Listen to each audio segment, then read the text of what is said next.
Welcome to Survival Chicks podcast. Today, I'm super excited to talk to Corey Marriott from Blue Alpine. Blue Alpine is, from what I understand, a relatively new company, and we are making, freeze dryers. So freeze dryers is like the best way that I know of how to store food for a long period of time, much longer than every other kind of food storage there is. So I'm super excited to find out a little bit about you and your freeze dryers and why you started this and what about them makes them awesome. Yeah, definitely. No, Corey. thanks for having me on. I appreciate it. Welcome. Yeah, so I guess we'll go over the first question, just like why we started it. Yeah. Is that okay? Or is that? Yeah, that's great. Okay. So my brother and I, we are just serial entrepreneurs. We actually have another company that's funding this company, and we just look for good opportunities. So about 5 years ago, I bought a harvest right, just because I thought it would be a good investment. Wanted to kind of build up my food storage, and as soon as we got So it, you were already prepping 5 years ago. oh yeah. Oh wow, you're in the know. Yeah, I have more. My garage is just chock full of freeze dried food. I mean, there's a whole Nice. wall that's just freeze dried food. Don't tell us where you live. Yeah.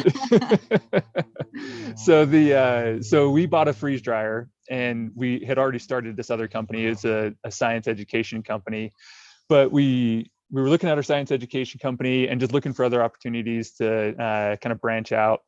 Saw the freeze dryers, looked at the kind of the trends of the freeze dryer industry, and we realized, hey, this is like a great opportunity. Had no idea when we started that it would take so long to get into it. It has taken a lot of time in research and development. My brother Tim, you'll probably see him walking back here, but he is actually kind of the principal engineer on the project.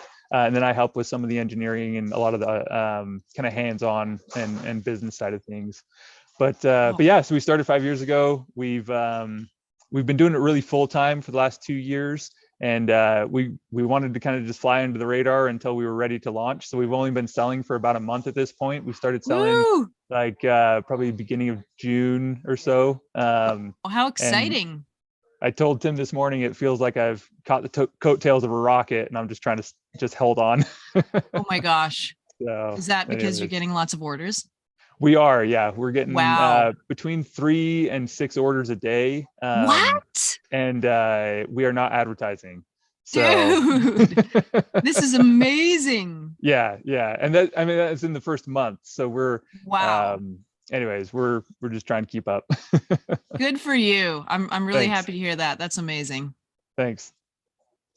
Okay, so serial entrepreneurs. Yeah, I was looking at some of your stuff. I'm like, wow, these guys, there's lots of companies going on here. There's lots of products. Yep. Yeah. With our science education company, we have tons of products. So. Wow. That's fun. So tell us, like, what is it that makes your unit maybe special or different from the only other company I think that there is units available? The company that will not be named. That's right. So there's 3 main leak areas, and really, like, anytime you're trying to achieve vacuum, it's just very difficult, and everything leaks. Like, one thing that we've realized when we're trying to do vacuum is, like, it's not like pressure where a little bit of leakage is okay. It's like if you have even just like a human hair like tucked into the wrong place, it can cause a leak. It's that delicate.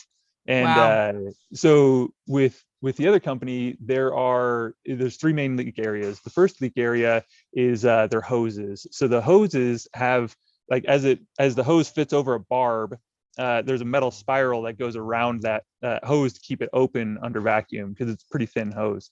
But inevitably, where that metal spiral, where it touches the metal of the barb, in fact, I could show you real quick. I've got one sitting here. So this is a barb, and as that metal hose, or as that metal spiral fits around this barb, there's a leak that forms around that spiral. So, like, literally at the microscopic level on each side, it causes a leak that's continuous to the inside of the vacuum chamber. So that's one area that they had a leak, like, very early on. that they just never addressed. And so what we've done is we've gone to just a straight silicone hose. So it's very supple. You can throw it on. Here in the shop, it gets pretty dusty. And we'll have a hose on one of our test units. We'll have it hit the ground and we'll still just throw it onto the barb. Like we'll literally just take the hose, plug it onto the barb, even though it's dusty and dirty. And because it's silicone and it kind of just conforms, it still gets a great seal. And it's super simple. If something goes wrong with the hose, you just literally just cut it with a pair of scissors, slap it back on. That's all it takes. Very user friendly. So not only did we solve the problem with the leaks, but we also tried to make it a little bit more user friendly. Wow, cool. And then the other area of leaks is it's kind of a catastrophic leak area, but so in the freeze drying industry, you've got to get wires into the vacuum chamber because you got heat pads, you got sensors, inevitably you have to get wires in there somehow in order to heat the pads. So what we do is imagine like a kind of a bigger version of this, but you have this a stainless steel fitting that you've got to put wires and epoxy into in order to get it to seal up. But that stainless steel fitting, it's going to thermal cycle and expand and contract because you go from, say 90 degrees in your garage, 90 degrees Fahrenheit in your garage down to negative 40 degrees Fahrenheit once you turn on the freeze cycle. So that thermal expansion just wreaks havoc on the epoxy. So what we did, and that's the main failure area for the other company. So what we found in our testing, but then also what we've heard from customers, is that after about 30 cycles, their feed throughs are failing. So what we did is we went through and we probably spent like $3,000 on epoxies and 3 months of every day we were working on just a feed through for 3 months straight. And we came across some studies that NASA used that NASA put out describing how they overcome kind of the thermal cycling problem. And so we're actually using a method that NASA uses now, and we can dump it in dry ice and then boiling water and then back to dry ice. And we've done that and just abused our feed throughs, and we just can't get them to fail now. They are very robust. Wow, this is really cool. Thanks. Yeah. Sorry if I just brain dump a bunch of information. I've been doing this for years. So this is really cool. You guys have solved some major problems. It sounds like. So yeah, you've taken the time. You care. This is really fun. Yeah. So, and not to beat a dead horse, but the third area of leakage is actually their fittings where the threads connect. So they're using a Teflon tape, which is just a lubricant. Teflon tape is never designed to seal. So anyways, we've gone with a thread sealant, and we've had really good luck with our thread sealant instead of a lubricant. Anyways, it's I don't know why they've done that. It's not anything that anyone does in industry. They're like the only people in the industry doing it that way. But anyways, yeah. So overall, when you say there's a leakage problem, so for example, how does that affect the unit? What happens with your food? Yeah, so if you can't get down to a really low pressure, so so we've gone to Militor as kind of the pressure unit and there's multiple pressure units. You can use Pascal's or Militor, but we've gone with Militor. If you aren't able to achieve say under 2,500 Militor, you're not gonna have very good food. For bananas, for example, if you do bananas at 3,500 Militor, you're gonna get these sugar bubbles that start popping off your bananas, and it'll still freeze dry. So anything under, I think it's anything, I'd have to look back at the charts. I know it in Pascal's. We just recently switched to Militor, so I'm trying to convert in my head. I think it's anything under 5,000 Militor is technically freeze drying, but the lower you can get, the better. It's going to go a lot faster. Your food is going to be a lot more aesthetically pleasing. Whereas the higher you go, it's just it takes a lot longer. It's just not going to look as nice. Kind of all of the above. So yeah. So if it takes a lot longer, then you're using more power. That's what I was going to say is, yeah, it takes about $4 a day to run these things. So if we can even save, 20% on the cycle time, that's a huge cost saving over the long term. So Sure. yeah. Yeah, absolutely. And we need to save where we can. Yep. Well, that's super fun. So, Yeah, what are they like the same sort of capacity? Like the units that you make, they are for in-home use, right? they are. Yeah. So yeah, our units, they are about 25, or sorry, about 20% larger than the other company. Is that They, right? yeah, so and that's in cook space and as well as in capacity. So Wow. we have a larger heat exchanger. So like because we're able to exchange more heat, we can create more ice. It bodes for just about 20% more capacity. And that also translates to dry time. So you can either use it up in like how much water you're doing, or if you had, say, the same load, like if you had, say, 8 pounds of water in ours versus 8 pounds of water in the other company, ours will do the 8 pounds of water about 20% faster. Or, you could put it, maybe an extra like, I don't know, extra quarter pound of water in our unit anyways, or not quarter pound, sorry, an extra extra 2 pounds of water in our unit. And so you can either use up that 20% in speed or in volume. Right. So yep. Yeah. So I know that, do you have different sizes? Or is it We are just one? working, yeah, so we're working on our large size, and we're going to do the same thing. Our large size is going to be about 20% larger. The problem is that we didn't realize that there would be such a demand for it. So we just started with our medium, and we're a little behind the 8 ball. But we plan to launch our large size in January, like December, January sometime. It'll be available for sale. And a lot of people have asked us, like, hey, like, is there any way we can get this faster? And it's like, no, we're not going to sacrifice quality. Like, we're going to do it right. And in order to do it right, it's going to take about 6 months. And we're not going to put it out until it's right. Like, until we feel comfortable, like, hey, we're putting out a good machine. So would it be like somewhat comparable to say that your medium size may compare to their large size? It's not quite that large. Yeah, Okay. we thought about going that large, and we plan to offer like another we plan to offer another like tray rack that would actually put it to that size. And on that subject, it's interesting because the other company, they have the same compressor for their medium and the large. So they literally just took a medium unit, slapped a bigger chamber on it, called it their large. So anyways, so with a larger tray rack, you could 100% get the same capacity out of our medium as their large. But when our large comes out, it's going to be twice as big in every capacity. So the refrigeration is going to be twice as big, like it should be, and then Right. the tray racks are also going to be twice as big. The tray racks are easy to do. The refrigeration is really where kind of the rubber meets the road. That's the hard engineering. Like, it takes a lot of time to get the refrigeration system correct. So Sure. Well, I like all the things that you're saying. It sounds really good. thanks. Do you Yeah, have one that you can show us? I do. Yeah. So I I hesitate to show off our green one, but we made this custom. We made this custom for for an influencer who, anyways, he's already doing a lot of really good work for us, and so we were like, hey, we'll give you a custom color. So he asked for a Seattle Seahawks green. We're like, yeah, we can do that. So Wow, that's super cool. You're doing a uh, custom. That's fun. yeah. So what colors do they normally come in?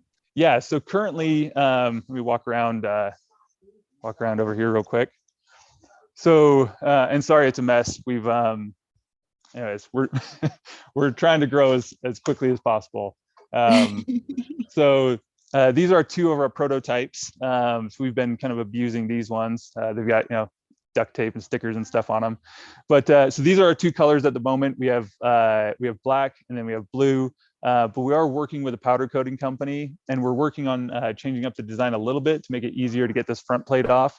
Right now, the front plate, you kind of have to start from the beginning. So if we want a blue one, we have to start from the beginning, making it blue. But here in probably about 6 months, when we get all of our new parts in, we are hopefully going to be able to change these colors really easily. Oh, cool. And we're going to have hopefully quite a selection of colors. So it would be A lot of pastels are kind of the in thing right now. And so we're going to do some pastel colors, and obviously white, black, and kind of all the kind of That's standard cool. colors. I mean, the blue one's cool already. Yeah, it's actually my favorite color, so that's kind of why we Yeah. went with it. So, It's yeah, your company color. yep. Wow, that's So awesome. yeah, anything else I can show you on it? We'd fire one of these machines up and kind of show the user interface. Yeah. Yeah, let's do it. Let me plug it in real quick. I want to see it all. Yeah, I should have had this ready. I apologize. That's okay. I'm super excited because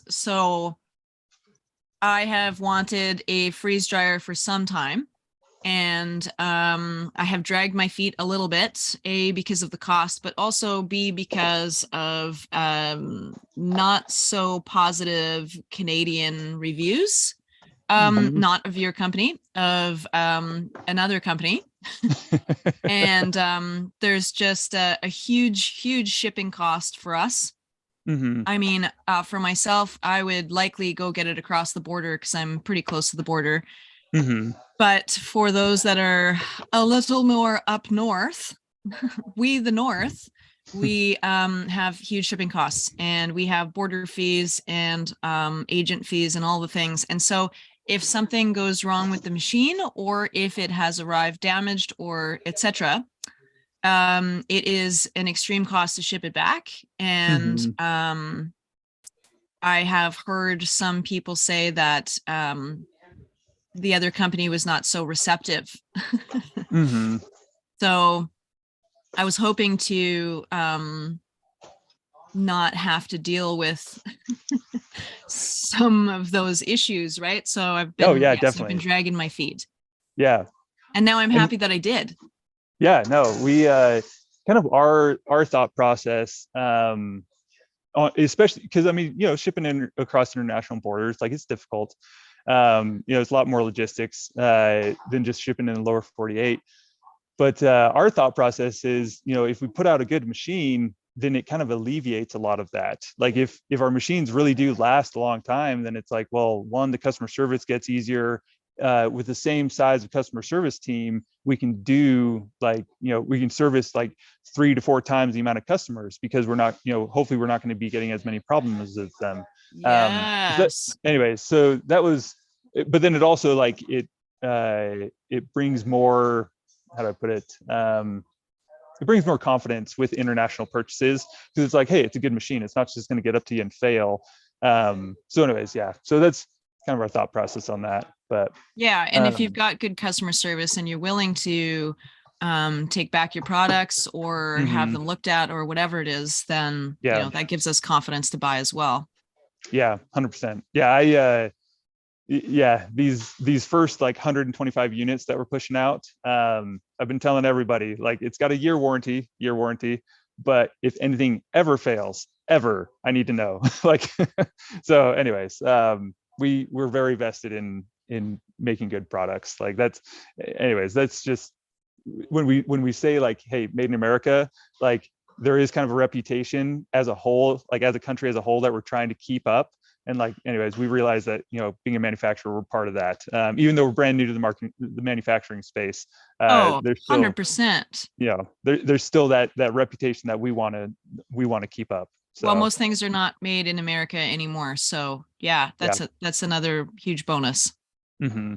So, but yeah, so here's the machine. In fact, let me flip this around. I'll show you. So, so I'll kind of just walk you through the process. So if you haven't ever freeze dried before, this is how you do it. Cool. So you go ahead and process your food. We've got these are standard 9x13 trays. So I'm not sure actually what size comes standard in Canada, but this is just called a quarter sheet. Okay. So you would go ahead, you'd process your food, you'd lay it here on the trays. We've got some silicone mats that you can lay down on the tray. Oh, nice. So by processing, do you mean just like chopping them up? Yeah, that's a good question. Sorry, I forget that it's very familiar for me, but yeah, let me explain that a little bit. So with processing food, you want to get your food to about a 1/4 inch. You don't want it much more than a 1/2 inch, and usually the thinner the better. So what happens is you've got water that needs to be able to evaporate from the food. It's got to be able to get out of the middle of the food, and it sticks up here on the walls, so you'll end up with ice here on the walls of the chamber. But what happens is if your food is too thick, it just makes it harder. So let's say you did like a 1-inch steak, like you just did like a giant steak in there. It would take a long time to freeze dry, and eventually you might be left with like a layer of ice through the middle of that steak. Huh. So No, by that's process, interesting. yeah. So anyway, so you want it as thin as can. Oh, Corey. Oh, you're back. Yeah, sorry, my That's wife okay. was calling. um, so by processing, it's just whatever you want the food to come out as. So if you're cooking it, you want to cook it beforehand, and you'll cut it up or shred it. Like if it's chicken, you'll go ahead and shred it. Or like pork, you could shred pork, and shredded meats work really good. They're awesome. So whatever you want the food to be like in the end, like cooked, uncooked, how thick you want it. That's kind of what I mean by processing. So Okay. with a lot of fruits and vegetables, you can blanch them beforehand, just like you would with canning, and then you could turn them into purees, or you could slice them up and just lay them here on the sheets. So for fruits and vegetables, do I have to Yeah, blanch them, or can I just toss, say, raw zucchini in there? yeah, no, you can 100% just do raw zucchini. Yeah. Cool. With the blanching, it kind of just depends. I mean, it just depends on what you like. Okay. So it's not For necessary though.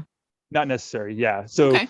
for me, my recipe for carrots, I personally like to blanch them, but that's just me. You don't have to. So why do you do it? Because I like to do a little bit of flavor on them. Here, I'll flip this back around for a minute. So I like to blanch it in like a brine, and like a seasoned brine. So it really like kind of soaks in some of that flavor, and it turns it into this. It's actually a really good like healthy snack. It's like a chip that's a carrot that tastes like Oh, a chip, and it's oh, it's it's amazing. crunchy, but it's healthy. It's a chip, like it's a carrot, so it's like super healthy for you. Oh, Um, wow. I want some of those. Anyways, yeah. So personally, that's how I do it. But I mean, there's as many ways as you can find to cook in your kitchen, like the same number of processes you can find to do in the freeze dryer. There's so many ways you can do it. So So fun. yeah.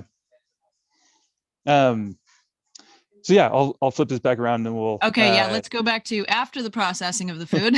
yeah. So cook your food, get it cut down thin. Again, kind of as thin as you can, the better.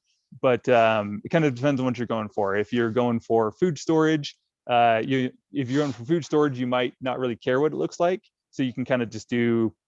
I mean, it could be shredded, it could be pureed. But if you're trying to do like a really nice strawberry, you're not going to want to puree the strawberry. You want like a nice chunk of strawberry sitting there. So it kind of all depends on like presentation that you're going for. For me, my strategy is I kind of just personally like putting away calories and just putting them away for long-term food storage. So I do a lot of the purees, a lot of the shredded stuff. Don't really care what it looks like. But if you're selling it, that might be something different. So you'll go ahead and you'll put your food in here. I like to start the batch before. So as I'm cooking the food, I'll go ahead and start cooling the chamber. And what that does is it just kind of speeds up the cycle a bit. So before I even start cooking the food, I'll go here to quick start. It's just going to say, hey, make sure your door is closed, make sure your valves are closed. And then this is going to go ahead and start freezing the chamber. And anyways, so then we'll cook our food. We'll come back, we'll load our food in. Go ahead and close this, and then you just close the valve. So this direction is open, and then that direction is closed. And then from there, it's going to go ahead and cool down. And once the food, especially if you put the food in like kind of warm or kind of hot, like you just got done cooling it or cooking it, the food has to freeze in order for it to actually freeze dry. So you're going from quite literally like a frozen solid food state or like water state. You're going straight from solid solid water to a gaseous water without passing through the boiling phase. And the process is called sublimation, or with food, it's called lyophilization. But what that does is, so there's ice crystals in the food, and they are going to give the food a nice structure. But then as you dissolve those ice crystals, the structure is left untouched. So if for some reason you started going through the boiling phase, like, you started turning into liquid water, like let's say your pressure got too high, like you had a leak and your pressure got too high, you'll start going through the boiling phase and you'll lose that nice crisp structure. So like if you were doing like a nice strawberry, the strawberry would literally like deflate. Like if you're doing like a 1/2 inch chunk of strawberry, you'll notice it start to deflate, and it kind of becomes this like nasty kind of rubbery look. Anyways, Right. so that's what Wow. happens during the freeze drying process. Is you're literally taking solid water, turning it to gas without boiling it, but you're and then depositing it here on the edge. So I have a friend who often chooses to freeze her foods in her yeah, freezer before she yeah, puts them in there. What do you think about yeah. that? 100%. That is probably one of the best ways to save time on the freeze cycle. So, so like here, I'll show you. So there's an option to skip the freeze cycle. So if you, so right now we have it set at 8 hours. You don't need to do that if you're doing the freezing beforehand. So you can go ahead and just skip the freeze cycle. It's going to warn you like, hey, it's got to, you got to make sure the food is frozen first. And then you can go straight to the dry cycle. So you can actually eliminate like 8 hours of runtime on the machine if you're freezing it beforehand. So it's a significant time saver to do it that Oh, way. wow. Okay, Yeah, so I obviously it's going to be all different depending on what it is you're cooking, but let's say yeah. we've got trays of straight up zucchinis. Hmm. How long does that take if you just start it straight from there? How do you think that'll take? Yeah, so like if you started with like a raw zucchini, I usually budget about 24 hours for Oh, anything that I'm doing. okay. So like I usually do it at night. Like that's when I am home and can cook, and I'm cooking dinner and stuff. So I usually budget about 24 hours, and I say that because the cycle usually doesn't take 24 hours, but between like cleanup and defrost, changing the oil, like washing all my trays and stuff like that, it usually takes me about 24 hours. So I'll get home, I'll start the cycle at say like 8 o'clock at night, and then I'll get home at 5 and the cycle is done. And then it takes me a couple of hours to defrost, a couple of hours to do dishes and like package, and kind of just the whole process. That's kind of what I budgeted, about 24 hours a cycle, so from start And to then finish. if you decided to toss them in your freezer first, you would knock off Hmm. 8 hours of that freezing time. Exactly. Huh. Yep. Yep. Okay. That's interesting. Yeah. Cool. And then so will you tell us will you tell us approximately what your costs are? Yeah. Yeah. No, that's the golden question, right? Like, Yeah. how much does it cost? Yeah.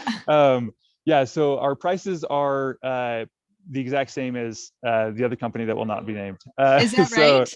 yeah. So our medium is the same price as their medium. They anyways, yeah. So it will go up eventually, but right now we're just trying to be competitive. We're just trying to get our name out there. So we said, hey, let's just offer the same exact price as them. We're kind of taking a huge, like our margins are terrible, to be honest. But that's okay. We're trying, like I said, we're just trying to get our name out there. We're okay taking a hit on the margins. It's just a little harder to grow. But once we can kind of let people know that we exist, and we can start ordering in larger batches, our margins will get a lot better. The price will be going up. So sorry, I didn't even tell you the price. So they're $2,700, $2,700 out the door for the lower 48. So shipping is free here in the lower 48 to Oh, Canada. Yeah, I'm man. sorry. I'm sorry to all your Canadian viewers. That's okay. Many of them are American, but for me, Americans get all the freebies. Yeah, yeah. We so yeah, so our cost for shipping is usually somewhere between like $200 and $400 to here in the lower 48. So we kind of just factored that into the price. But then to ship to Canada, it usually starts at $400 and goes up from there. So anyways, yeah, it is a little bit more expensive to ship to Canada. It's a heavy unit, so it's going to cost to Yeah. ship, right? Yep. Yeah, they ship on these custom pallets. We're having these pallets made here locally, but it's like a smaller pallet, but yeah, it's about 170 pounds when we ship it. So yeah. Wow. Yeah, interesting. So, yeah, I guess it gets shipped straight to your door and you've got this little Mhm. pallet. Do they take the pallet back? No, you can just throw it away or Okay. burn it, I guess. I don't know. Use it for lumber. Yeah, there you go. Lumber's expensive. Build a chicken coop. Yeah, I actually did that one time. Built a chicken coop out of pallets. It You worked really did? good. Yeah, yeah, it totally worked. My dad and I, my dad's a little resourceful man. He found some pallets that were being thrown away behind a warehouse, and we talked to the people and they were like, oh my god, please come take these. They charge Mhm. us to throw these away, like I pay to get rid of this. And we're like, okay. So Yeah. this is when lumber in Canada was like at an all-time premium, and I'm Mhm. renovating a house, so we just went in there and just like took these pallets apart. And some of them were built out of cedar. Like they had Oh nice wow. planks. Some of them even had beveled edges. We're like, what the heck? This is weird. Wow. So we took apart, like, and they were huge. They were hot tub pallets. They were huge. So we took plank after Oh plank dang, they're after like plank apart. big pallets. Yeah. And so I have them stored here waiting for the use. They're going to be like wall covering and whatnot, but That's awesome. it would have cost me a fortune to go get that. So Mhm. Yeah, pallets are good. I think I built a little fence at that kind of the height of the lumber shortage, and it was going to be the same price. It was like $1,000 to build it out of redwood or out of just regular pine. And I was like, well, I'll just do it out of redwood because it's the same price as pine. Anyway, so I feel you. Yeah. So keep the pallet, people. Yep. Wow, this is super fun. Is there Yeah. anything that we haven't covered that you want to tell us? Yeah. No, I'm trying to think of there is, yeah. So for the pump, one of the big questions that we get is like, hey, do you use an oil pump or do you use an oilless pump? So the oilless pump, we don't recommend them yet, and I say yet because we're going to do a bunch of research and try and figure out like which oilless pump works. But from real world use customers that we're talking to, you get about like 1 to 3 years out of an oilless pump. So it's like a $1,400 consumable. And at the end of the day, your pump is going to be the first thing that fails. The pump takes the most abuse. It's really like it's kind of the workhorse of the machine. So it's kind of designed to fail because it's getting abused. But that being said, so a $1,400 pump that's only going to last a year to maybe 3 years. I think the longest I've ever heard one lasting is about 3 years. I just don't personally think that's worth it. So we've gone with an oil pump. It's also called a rotary vane pump. So the rotary vane pump is like it is very robust. It's very hard to hurt. And the reason for that is because the oil is actually creating the seal. So as the rotary vane spins, it's the oil that's creating the seal to make the vacuum. Whereas with an oilless pump, it's literally just a metal on metal seal. You've got these two things, they're called scrolls, and those scrolls will fit together, and it's just metal on metal seal. So if you get sugar or if you get like food particles into your scrolls of like an oilless pump, it's going to hand grenade the pump, and it's just going to, I mean, it's a $1,400 paperweight at that point. So we've gone with the oil pump. They're much more robust. If you treat them right and you're changing the oil often, you can get like somewhere between 6 and 8 years of life out of them. So yeah, that's kind of why we've gone that direction. So So I think the other company puts the oilless pump as an additional price. Is that correct? they Yeah. do, So yeah, yeah. that must mean then what is the downfall of the oil pump? So the downfall of the oil pump is just that you have to change the oils, like, or Oh, you have to change the oil more often, and a lot of people just don't like having to deal with like the changing oil. It's just like changing oil on a car. Is some people prefer to do it themselves. Some people really hate doing it themselves, and that's really the only downfall. So okay. And then, what's that process like? What kind of oil do you use? yeah, so I'm trying to think if I have a pump I can show you. So the oil is just it's a vacuum pump oil. So if you get on Google and you just Google like vacuum pump oils, anything that comes up on Google is going to be the right stuff. Oh, okay. Um, so there are different kinds of oils that do better. I personally use Robin Air. So it's just Robin and then Air. It's it's an American brand, I'm pretty sure. But anyways, they are an HVAC. Oh, sorry. They're an HVAC like company that makes HVAC parts and like things for the HVAC industry. So I really like their oil. I really like the additives to it. It seems to separate the water really well. But as far as changing the oil goes, so this is the pump. So Cool. you just take this plug out here, and sorry, you take this plug out here, and then you just drain the oil out into like a bucket or something down here, and then you go ahead and you just fill up the oil. Once it's drained out, you put the plug back, and then you just change or you open this up, and you can like throw more oil into it. It takes about 3/4 of a quart of oil. Really, what you're looking for is like if the oil is milky, you're going to need to change it. So if you see this, it's kind of hard to show. Oh, yeah, I can see it. Okay, yeah. So so it's just a little milky. So we would want to change this oil. If you leave water in the oil too long, the inside of the oil pump, the inside of the oil pump is made of just regular steel, so it'll rust. And Yeah. one thing that we're working on doing among many things is we're trying to go with like a stainless steel like inside for the oilless pump, so that way it would never rust. Like even if you Wow. accidentally left the water in there, it would be a little bit more expensive, but it's like you could get a lot more life out of each oil change because you don't have to worry about the water as much. And then if you ever left the water in there, it's just not going to hurt it. So that's one thing that we are working on too. But Okay, so you use yeah, your machine often. So how yep. often do you change your oil?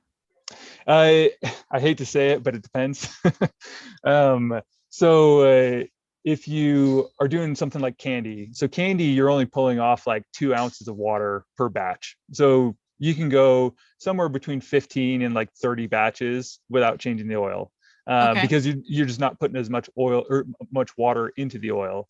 But Okay. if you're doing something like if I was going to do like a big batch of zucchini or like a big batch of berries, something like really wet, or like watermelon, like if you freeze dried watermelon, for example, you'd be putting a lot of water into your oil and you would just need to just change it every cycle. So it kind of Okay. depends.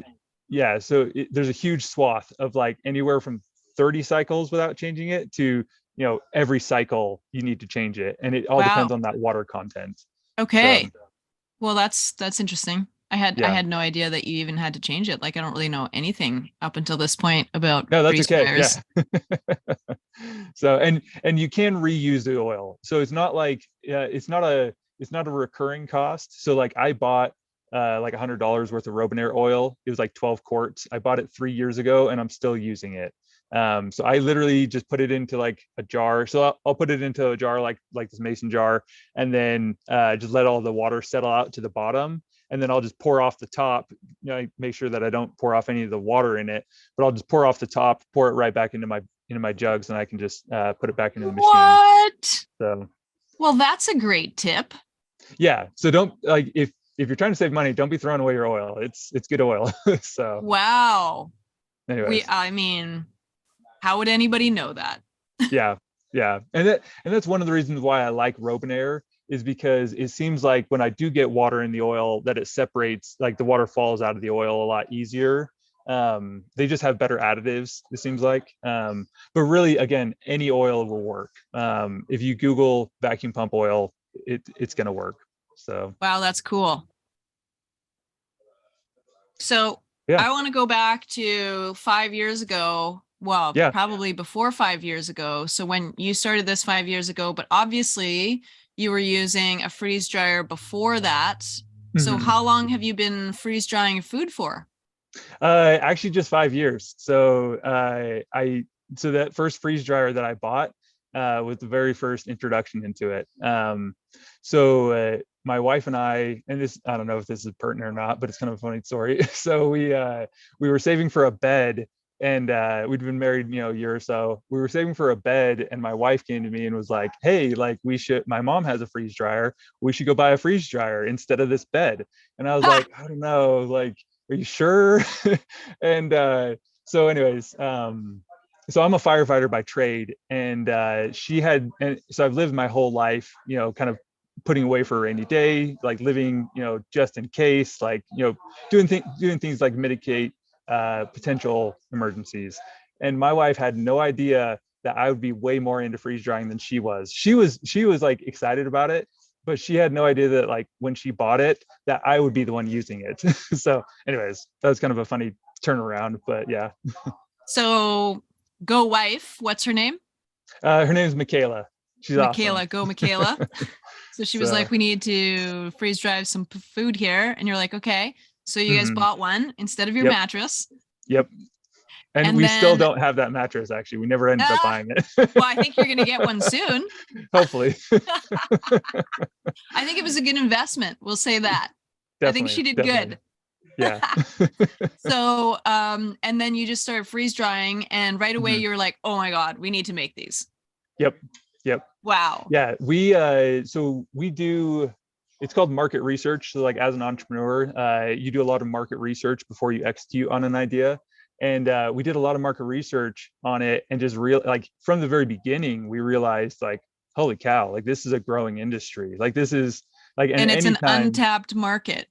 yeah, exactly. Like anytime you can kind of catch a wave with like a tailwind behind you as far as like the industry goes, it's just a great opportunity. So um anyways, we looked at it, and from the very beginning it was going to be a good idea, and we're like, okay, let's just go for it. So And little did you know, the last 3 years probably gave you a huge movement forward. mhm. Yep. Yeah. 3 years So ago, I wouldn't have been looking at freeze dryers for what? yeah. I mean, there are some people that were a little smarter than me back then doing the things like you, but why would I spend that kind of money on like, I just wouldn't know why I would do that, probably. Mhm. Yeah, and I think that, yeah, a lot of people don't realize, kind of going back to the kind of what we started with, like, why freeze drying is good for putting food away for long term. A lot of people don't realize that like freeze dried food can keep for like 30 years, like Yeah, 25 to 30 years. Like it can keep a long time, and it can keep like up to 90% of its nutrition. So like right, when compared to canning or like dehydrating, it's like you're just never going to see that kind of numbers with either of those processes. So right. And also with those other processes, including freezing, you don't mhm. have the same kind of food on the other side. Like once Oh you yeah. warm up or dehydrate or recook or whatever, or sorry, rehydrate, Mhm. oftentimes the food is like, It's subpar. right? Like I certainly don't freeze vegetables unless Yeah. I'm going to use them for soup or something. Like, Mhm. yeah. Yeah, no, 100%. Yeah. I actually pulled out some pulled pork that was 5 years old, and just ate it for dinner. Tasted amazing. And I like liked it so much. I ate it for lunch the next day. It's still like it's funny because I'm a freeze dryer manufacturer now. I'm building this company, and like it's still a little weird to me, like eating meat that's been 5 years old, that's been sitting on the shelf. So mentally, it was like, this is still a little weird, but this is really cool, and it does really taste good. So, anyways, Yeah, just you saying that, like, oh, I just ate 5-year-old meat. Ugh. yeah, it's a little weird to think about, but like it tastes amazing. Like when we were camping, this had been last year. We were camping, and we had this freeze dried brisket that I did, and it wasn't just like we were camping and it was good food. It was like, oh my gosh, like this is amazing meat. Like this is amazing food. Like it tasted, anyways, it tasted so good. It was good. So Wow, brisket. Hey, that's cool. Well, I'm pretty excited. yeah. I'm pretty excited. I'm gonna have to fork up some cash soon. So in terms of how it plugs in, do you need a Yeah. dryer plug? No, so yeah, let me take you back over here. So it's just a 110. It's just a 110 outlet. It'll do. It's only 13 amps that you're drawing, so Okay. technically it could work on a 15 amp circuit, but so our plugs are just a regular just Oh, 110 plug. what? Yeah. Huh. So um, so it could technically work on a 15 amp circuit. We recommend a 20. I think Okay. by law we have to recommend a 20 because you're Okay. supposed to be 80% of the duty cycle. Oh, Um, interesting. Sorry, not duty cycle, the max draw. But yeah, so I think mine at home is on a 20 amp circuit, and a lot of people say like you have to have a dedicated 20 amp circuit. I have mine on my microwave, and I just try not to run my microwave, otherwise I'll blow the circuit. So you can run lights, you can run a few other things on a 20 amp, but yeah, if you run like a microwave or like a heater, maybe a toaster, it's going to blow that Sure. circuit. So Right. Just be mindful. That makes yeah, sense. yeah. Oh, wow. One That's really thing cool. one thing that we've realized, and this is kind of just FYI, some people will do their electrical themselves, and I've actually run into two situations where they've put 240 to this thing on accident. So if you're doing the electrical yourself, I used to be an electrician. You can't take power from both bus bars. You take power from one bus bar and then the neutral. Otherwise, you're going to be putting 240 into it. So that's kind of a big deal. Hey, that's really good information. I really don't know what it means, but Yeah, a anyone that's lot of going to people try and do out it, there will. yeah, anyone that's going to try and do themselves is going to look at their panel and be like, oh, there's two bus bars here. Like, so don't take it from both. You'll put 240 to it, you'll ruin the machine. So Copy. yep. Important information. Good. Wow, this is really exciting. So you've only had 1 month so far of sales. What do you project? What do you have a grand opening coming? Do you have some type of marketing something happening that you're going to announce your new business?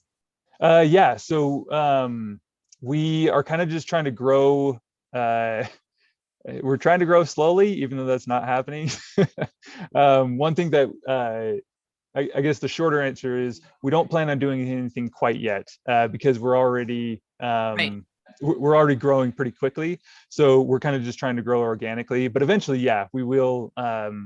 We will be doing a lot of the same things that you described, but not quite yet because we're still. So one thing that is limiting us is it costs about $2,000 almost per unit in order to create the unit, buy the parts, and all those things.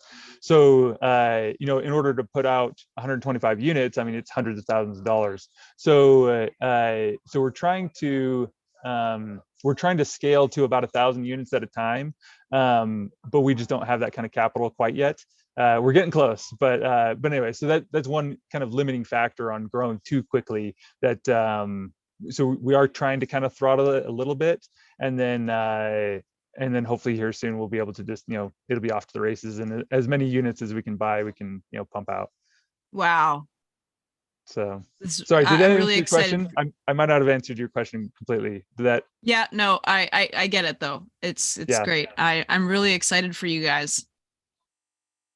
It looks like it's gonna be it's gonna be a great movement forward. Hopefully. I Yeah. And I all of your time and energy will have paid off. This is really exciting. Yeah, I pay attention to a guy. His name's Alex Ramosi. He's an entrepreneur, much farther ahead in life than I am. But he had a really interesting quote. He said, if you can put off seeing results from your work for 6 months, you can change yourself. If you can put off seeing results from your work for 2 years, you can change an industry. And if you can put off seeing results from your work for a lifetime, then you can change the world. And I kind of look at it as like, if you can work out every day for 6 months, you'll see results in yourself and your body. If you like with us, like we've put off seeing results from our work for like 2 to 4 years already, and just in the first month we're already starting to change the industry. And then I look at like Elon Musk, and it's like he doesn't really care. Like obviously he's a billionaire, but like he's doing stuff that he doesn't care if he sees the results in his lifetime, and he's changing the world. So anyways, it's just kind of interesting. I don't, anyways, from that perspective, it's kind of an interesting thought. Well, it sounds really awesome, Corey. Like all of the things that you've described in terms of quality sound really great. I'm really glad you told us all about the things because, I don't know anything about freeze dryers. I know a lot of people don't. And Mhm. when we just look at a company and it's the only company, you don't really have a choice, Yeah. regardless Yeah. of their quality or not. And we don't really know of their quality. Like they don't describe this kind of thing.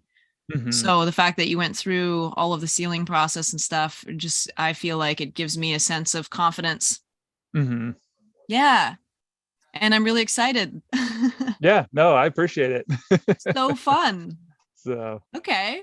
Well, is there something that you want to like where do people find you? yeah, so our company is there's two domains that we own. So you can just Google blue-alpine.com, or you can Google Blue Alpine Freeze Dryers.com. Both of those will lead Cool. you to the same place. Blue Alpine Freeze Dryers is just a little bit easier to remember.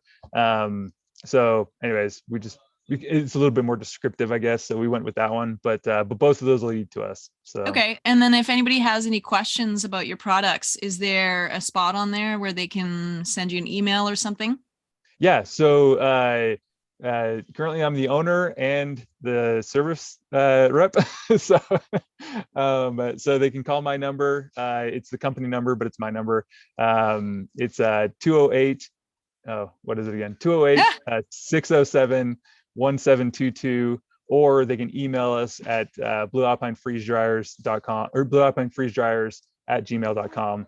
And but then also on the website we have a chat. So there's multiple Cool. ways to get a hold of us, but any of those will work. So Okay. And then can they purchase online?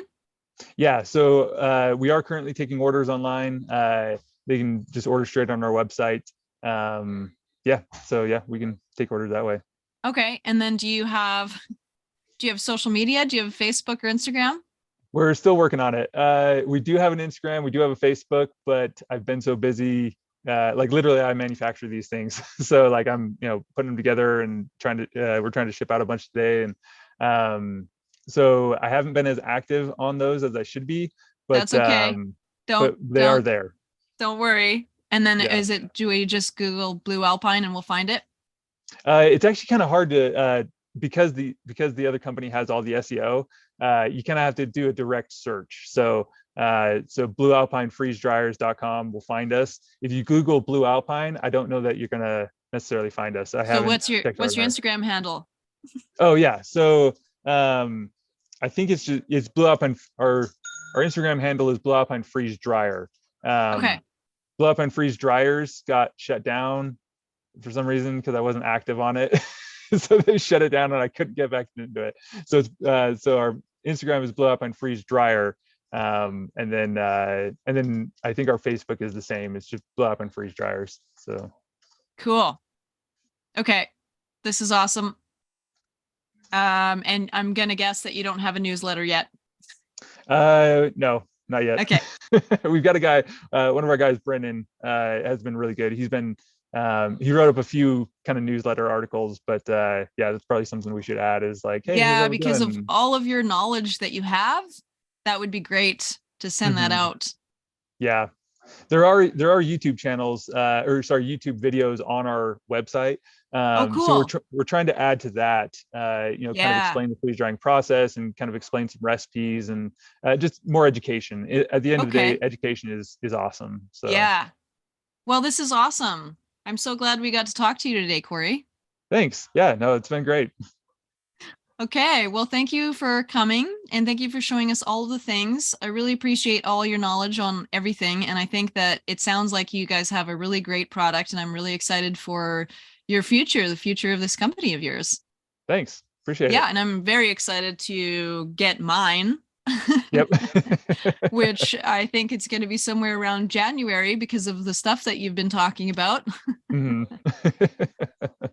Awesome. Thank It's you so awesome. much. And I hope to talk to you again soon. Yeah, definitely. We should do this again. Excellent. You have a great day out there. You too. We'll see you.